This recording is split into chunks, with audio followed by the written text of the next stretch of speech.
Өрт қауіпсіздігі. Өрт қауіпсіздігінің қағидалары. Өрт қауіпсіздігінің өз ережелері бар.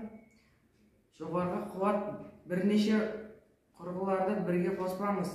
Ұялы телефон, шаң сорғыш, шаш кептіргіш, блендер.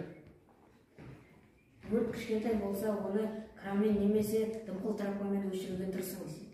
Егер өрт ауқымды болса, 101 номеріне хабарласып, өрт мекен-жайыңызды және өрт қалай болып жатқанын айтуыңыз керек. Ғимараттағы барлық тоқ көздерін ажыратып, газ құбырларын жабыңыз. Егер өрт биік ғимараттың төменгі қабатында шығып жатса, онда жоғарғы қабатында немесе төбесінде шығып көмекті күтіңіз. Егер шығатын жеріңізде от болмаса, ғимаратты тез арада тастап кетіңіз. Есікті қатты жабыңыз, себебі тез соққан сайын от өрши түседі. Түтіннен еңкей немесе тізерлеп өту қажет. Пәтерден шықпас бұрын есіктің арғы жағындағы отты байқаңыз және ол үшін есіктің тұтқасына жақын барыңыз. Ауыз мұрныңызды дымқыл матамен жауып балконға шығыңыз, немесе терезелерді ашыңыз. Өрт тілсіз жау.